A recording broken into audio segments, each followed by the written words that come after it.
wabarakatuh. Waalaikumsalam warahmatullahi wabarakatuh. Selamat pagi.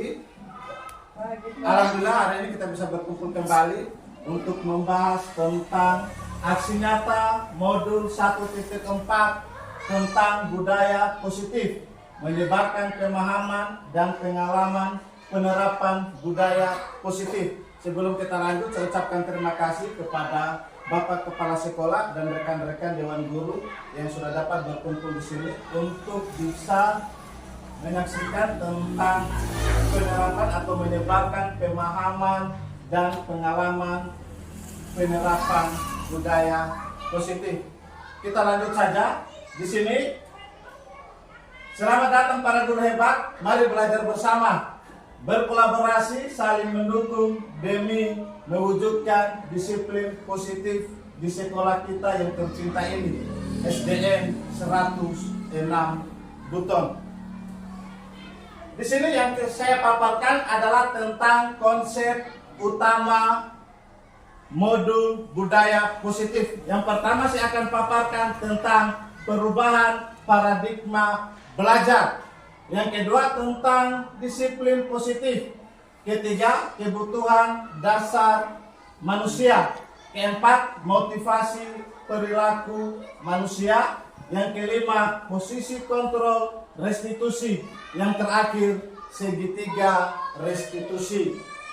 Selanjutnya, pembelajaran dengan paradigma baru.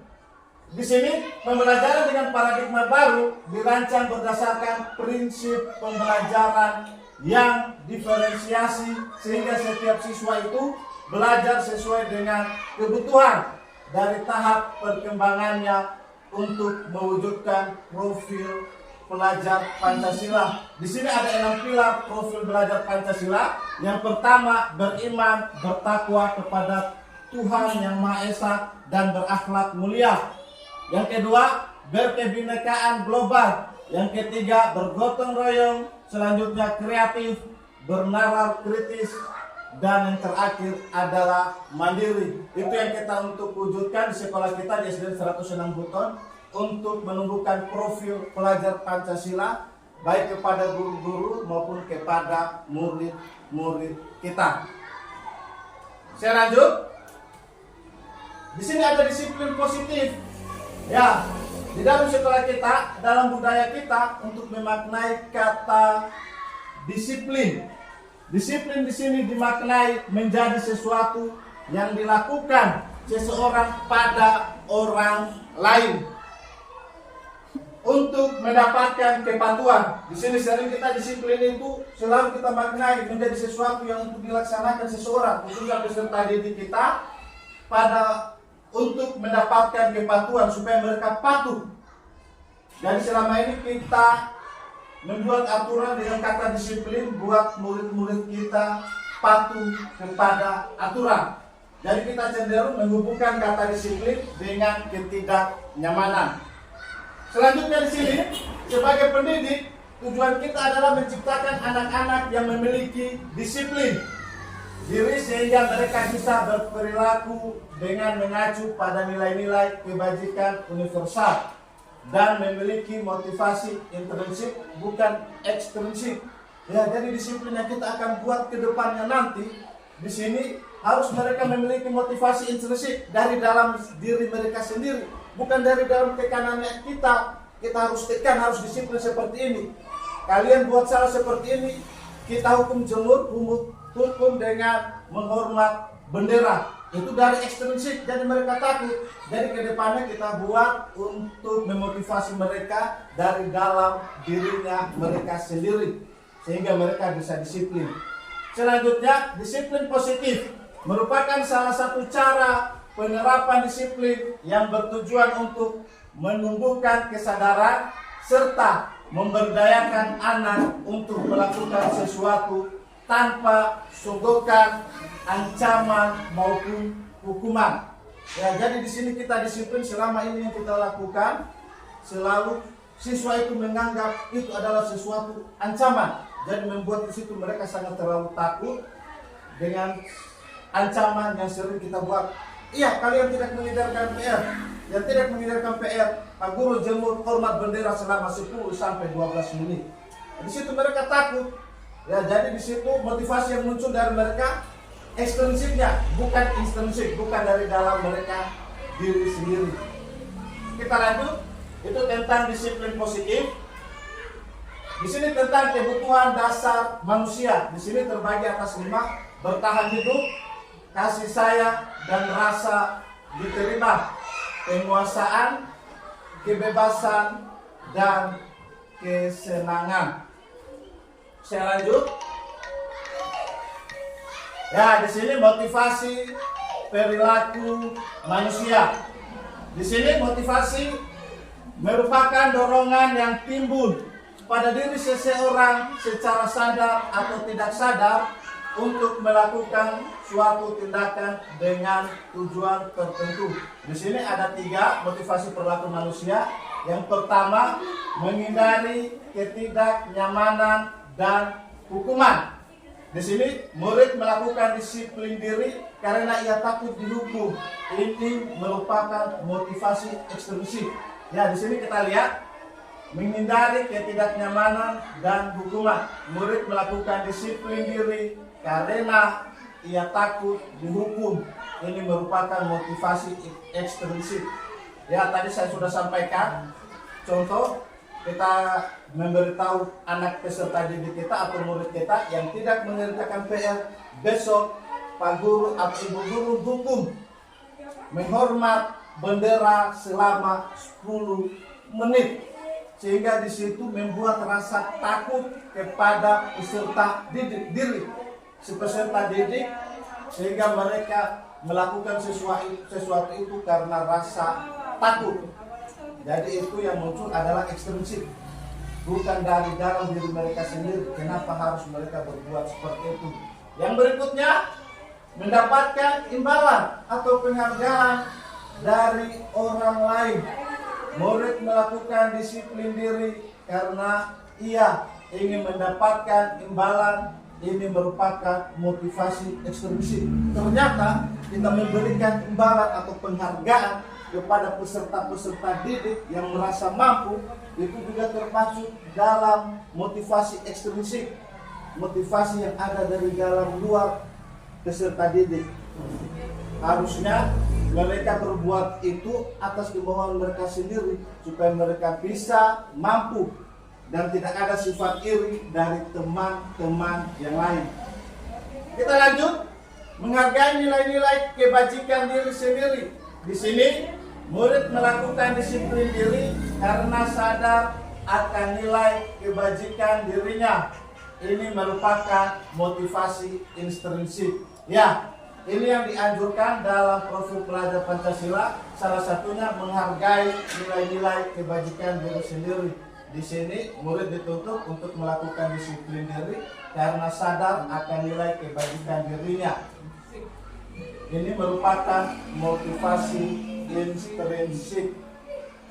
Kita lanjut. Di sini ada konsep disiplin dengan identitas gagal atau ketidakberhasilan. Yang pertama, hukuman. Hukuman itu yang sering dianggap murid-murid atau peserta didik kita itu adalah selalu menyakitkan. Tadi sudah saya jelaskan, yang tidak mengerjakan PR kita hukum 10 menit menghormat bendera. Itu sangat menyakitkan bagi mereka. Yang kedua, mereka merasa tidak nyaman. Yang ketiga, di situ murid takut. Jadi mereka takut kalau tidak mengerjakan PR. Yang berikutnya di situ adalah sifat memaksa. Jadi guru di situ dianggap memaksa peserta didik untuk mengerjakan PR. Yang keempat, murid menyembunyikan kesalahan. Jadi setiap ada kesalahan karena mereka terlalu takutnya, selalu kesalahan itu mereka sembunyikan. Yang berikutnya, murid menjadi rendah diri, selalu diam, merasa anggap tidak mampu karena mungkin mereka agak takut dengan hukuman yang kita berikan. Selanjutnya, penghargaan. Ya, di sini penghargaan dianggap selalu tidak efektif karena selalu membuat kecemburuan kepada teman-teman yang lain. Yang kedua, merusak hubungan atau sifat iri. teman lain itu selalu iri. Kadang mereka tidak mau bekerja lagi karena sudah ditahu, oh sudah pasti dia yang dapat penghargaan. Dianggap dirinya sudah tidak mampu. Padahal peserta didik kita atau siswa kita ini semuanya mampu dan semuanya bisa. Cuma bagaimana kita cara mendidik atau memperlakukan mereka. Yang ketiga, mematikan kreativitas. Ya, kita mematikan sebagian kreativitas peserta didik yang lain. Hanya sebagian 1, 2, 3 yang sering mendapat penghargaan, itu yang selalu berkreativitas. Selanjutnya, menghukum dengan sistem ranking. Sistem ranking juga itu bisa membuat iri peserta didik yang lain. Kalau sudah tahu ya, sudah mereka ini, oh sudah pasti dia ini 1, 2, 3 atau berputaran. Dia lagi yang juara 1, dia lagi yang juara 2, dia lagi yang juara 3. Sehingga peserta didik lain merasa malas untuk ikut pembelajaran. Selanjutnya, merampas hak menghargai dirinya. Kita lanjut. Ya, di sini kita akan konsep disiplin dengan identitas sukses. Yang pertama, konsekuensinya penguatan jangka pendek. Perlu monitoring berkelanjutan, respon, murid menghormati peraturan, kehilangan waktu untuk merenungi kesalahan. Restitusinya apa? Di sini restitusinya murid bertanggung jawab untuk perilakunya. Jadi setiap apa yang dilakukan itu murid bisa bertanggungjawabkan. Dari murid yang pertama sampai murid terakhir itu selalu bisa mempertanggungjawabkan jika konsep disiplin kita sudah lakukan. Yang kedua, fokus pada pemecahan masalah jangka panjang. Yang berikutnya, murid menghormati dirinya dan orang lain. Yang berikutnya, teori kontrol. Dan yang terakhir, murid menjadi bersemangat memperbaiki setiap kesalahannya. Jika kita pakai sistem restitusi. Kita lanjut. Konsep disiplin, pendekatan restitusi, sebuah cara menanamkan disiplin positif pada murid. Di situ ada pengertian dari restitusi. Di situ sudah ada.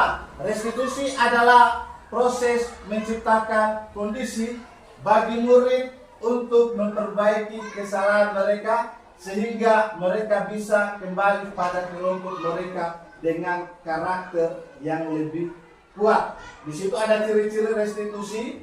Di situ restitusi bukan menebus kesalahan, namun belajar dari kesalahan. Selama ini kita kebanyakan untuk anak-anak peserta didik selalu mereka menebus kesalahan. Di sini kita akan berubah. Di sini mereka supaya bisa belajar dari kesalahan, bukan untuk menebus kesalahan. Kita lanjut, memperbaiki hubungan. Tawaran bukan paksaan. Ya, di sini kita ajukan tawaran. Apa maunya anak-anak? Jangan kita paksa. Kalau kita paksa, di situ anak-anak merasa bosan dan malas. Selanjutnya, menuntun untuk melihat ke dalam diri. Mencari kebutuhan dasar yang mendasari tindakan. Fokus pada karakter, bukan tindakan. Menguatkan dan fokus pada solusi. Kita lanjut. Perbedaan. Di sini saya berikan sebuah contoh kasus. Siswa sering tidak mengerjakan PR. Di sini kadang-kadang kita memberikan hukuman, kumpul kotoran, dijemur atau menghormat bendera 10 menit. Guru juga di situ marah. Kalau kita sudah marah, apa yang terjadi pada siswa? Sering siswa merasa takut. Kalau kita sudah marah, siswa kadang takut. Kita baru berdiri saja di depan kantor, siswa sudah lari. Mereka lari karena apa? Karena takut. Walaupun kita tidak menghukum dengan sebuah pukulan, hanya suaranya kita yang besar. Kita baru berdiri di depan pintu, itu siswa sudah takut. Itu yang kita akan ubah. Konsekuensinya apa? Guru memberikan konsekuensi untuk mengerjakan PR-nya saat istirahat atau dikerjakan sebanyak 3 kali lipat. Kadang hukumannya diperberat dari 3 kali lipat. Mungkin soalnya 5 ditambah jadi 10 atau 20. Kemudian guru tegas dan siswa menghormati peraturan. Restitusinya apa? Di sini restitusi, guru menanyakan dengan keyakinan kelas dirinya dan membantu siswa menyelesaikan masalahnya. Kalau kita pakai sistem restitusi, kita tanya dulu, kenapa mereka tidak mengerjakan PR? Pasti di situ ada alasan-alasan tertentu dan kita buatkan aturan keyakinan kelas yang kita sudah berbuat bersama siswa. Kemudian guru terbuka dan siswa menghormati dirinya dan orang lain. Kalau kita adakan restitusi, siswanya di sini makin terbuka, dia makin berani kepada guru menanyakan hal-hal yang mereka kurang pahami. Ya, di sini ada 5 posisi kontrol yang sering kita lakukan. Di sini kita selalu sebagai penghukum, ya, selalu sebagai penghukum. Kesalahan sekecil apapun anak-anak selalu kita hukum, baik dengan dijemur maupun mengumpul kotoran atau menghormat bendera. Di sini pembuat rasa bersalah, anak-anak selalu merasa bersalah, walaupun kegiatannya itu mungkin tidak terlalu melanggar, tetapi lantaran kita terlalu keras kepada anak, anak-anak di sini selalu merasa bersalah. Di sini kita sebagai apa? Posisi kontrol restitusi kita sebagai apa? Apakah sebagai penghukum, pembuat rasa bersalah, teman, pemantau, atau manajer? Yang sering anak-anak senang itu dengan posisi kita sebagai manajer. Kita tidak membedakan setiap siswa, mereka adalah anak-anak peserta didik kita. Kita lanjut. Contoh penerapan 5 posisi kontrol. Di sini kasus siswa tidak memakai atribut lengkap saat upacara bendera. Biasa ya, pada upacara bendera ada yang tidak pakai topi, ada yang tidak pakai sepatu, atau ada yang tidak pakai kaos kaki.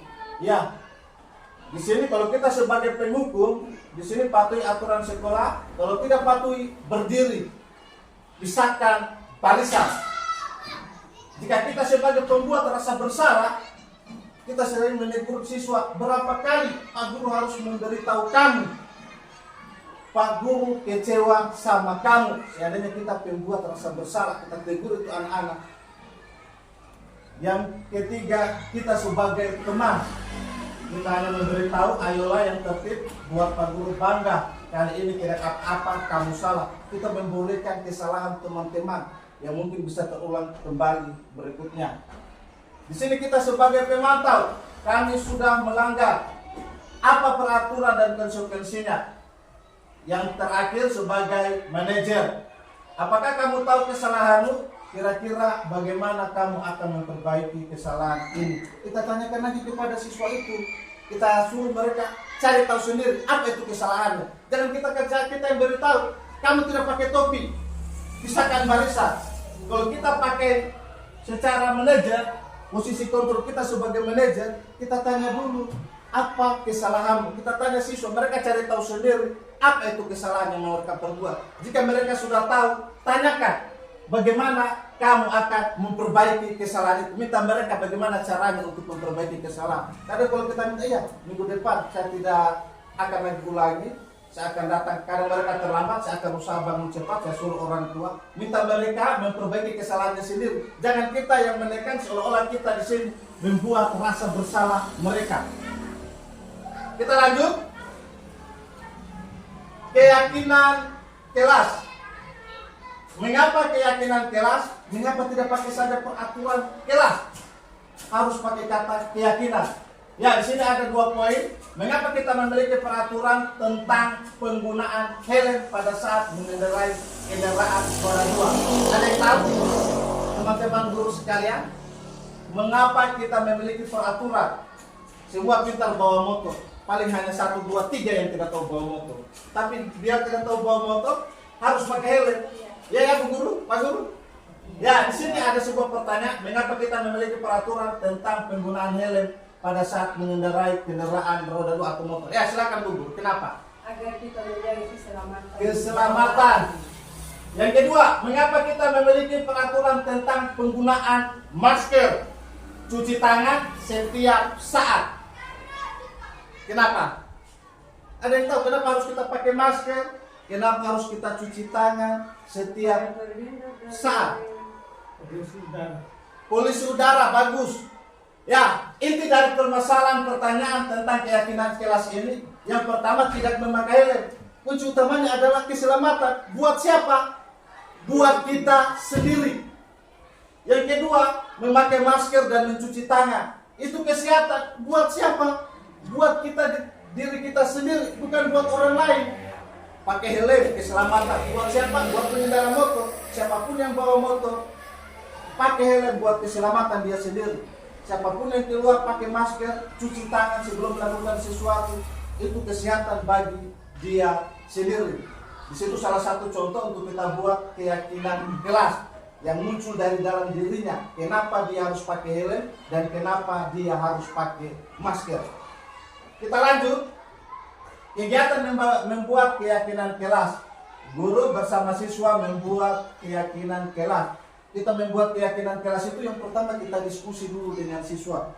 Kita diskusi apa yang mereka mau tentang keyakinan kelas ini. Ya, biasa ya, tidak boleh datang terlambat, harus pakaian rapi. Yang kedua, merumuskan peraturan menjadi keyakinan. Ya, keyakinan ini kita buat jadi aturan yang dibuat oleh semua siswa. Kita buatkan pamflet di kertas kecil, ditempel, boleh kayak seperti sana. Buatkan siswa, dia tempel sendiri aturannya. Mereka yang buat sendiri. Jadi kalau ada kesalahan yang mereka lakukan, mereka tahu sendiri. Karena ini aturan kita buat bersama. Keyakinan kelas ini kita buat bersama. Jadi mereka yakini sendiri. Jadi kalau kesalahan mereka buat, mereka tahu konsekuensinya. Apa yang harus mereka lakukan. Yang ketiga, setelah mereka sudah buat, kita tempelkan keyakinan di kelas itu. Keyakinan kelas itu kita buat dalam kelas, diskusikan dengan siswa. Dan cuma guru yang tentukan. Pokoknya yang tidak datang, kita buat keyakinan kelas seperti ini. Siswa terlambat, kita jemput. Tidak boleh seperti itu. Sekarang keyakinan kelas kita buat diskusi bersama. Kita guru bersama siswa. Jadi aturan itu kita buat bersama. Kita tempelkan menjadi keyakinan kelas. Kita tempel di kelas supaya ditahu semua. Jadi setiap ada kesalahan, mereka sadar sendiri bahwa mereka telah salah.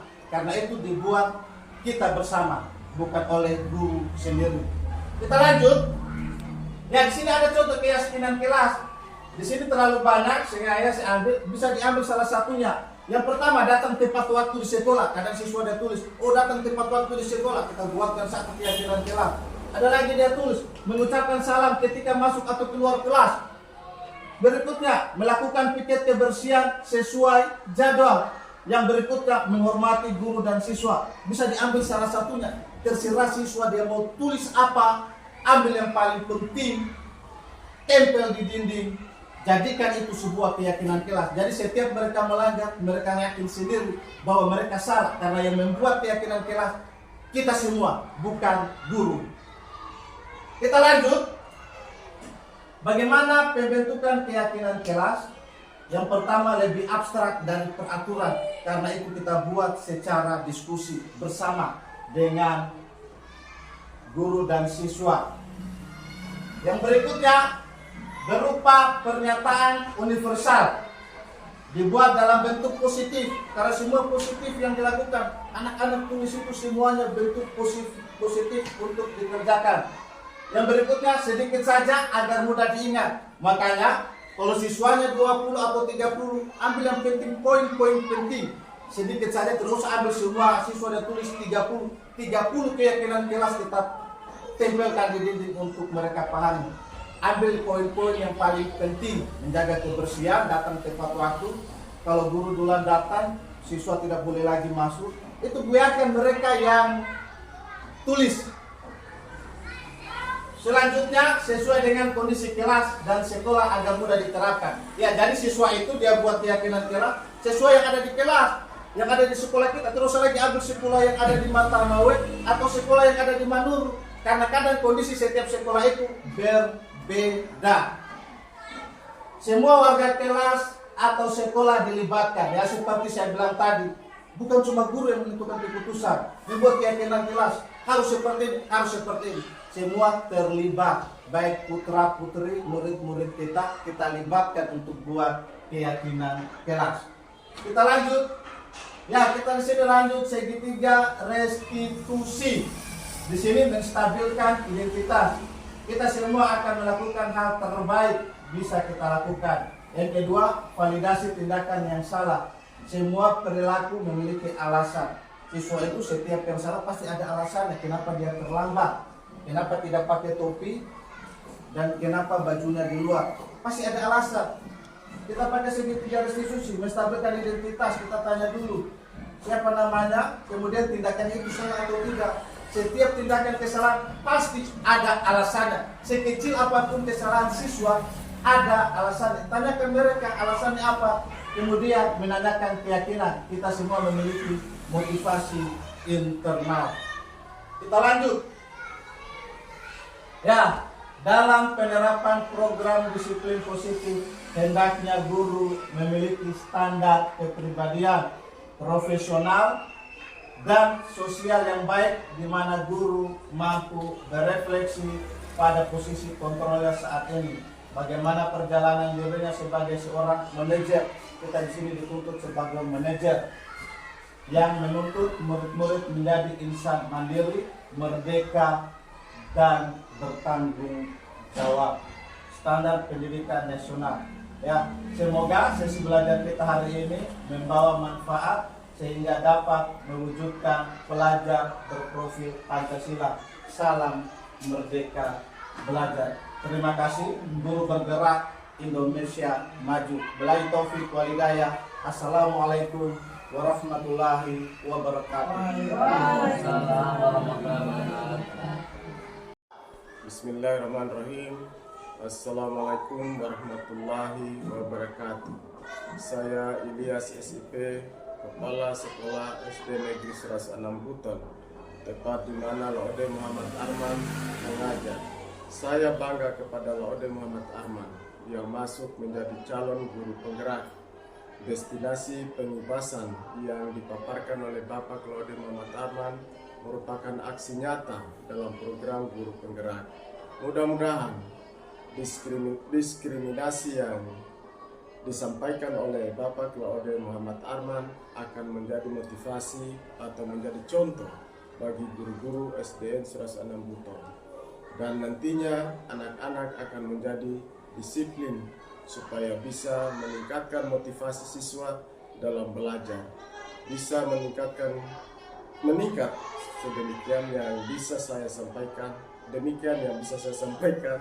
Saya beri apresiasi kepada Laode Muhammad Arman bisa melakukan destinasi secara lancar tanpa halangan ataupun rintangan. Cukup sekian. Assalamualaikum warahmatullahi wabarakatuh. Assalamualaikum warahmatullahi wabarakatuh. Saya Siti Fatimah, rekan sejawat Laode Muhammad Arman di SD 106 Buton. Menurut saya, dari apa yang bisa dipaparkan oleh Laode Muhammad Arman itu sangat bagus untuk diterapkan di sekolah ini, terutama perilaku positif untuk siswa di sekolah, karena masih banyak di sekolah ini siswa yang masih banyak disiplin, tapi disiplin dalam bentuk ekstrinsik, bukan dari dalam dirinya. Dan untuk kami sebagai guru sangat baik untuk kita bisa mencari lebih tahu posisi kita sebagai guru. Kita bisa memberi hukuman atau sebagai pemantau atau sebagai manajer. Kemudian bagaimana cara kita menanamkan perilaku intrinsik di dalam diri siswa dan juga kita sebagai guru. Dan semoga dari adanya destinasi ini bisa kita terapkan bersama-sama di lingkungan sekolah kita ini untuk membentuk siswa-siswi kita ini menjadi siswa yang berkarakter di sekolah kita ini. Saya kira cukup sekian yang saya sampaikan. Jika ada kata yang salah, saya mohon dimaafkan. Assalamualaikum warahmatullahi wabarakatuh.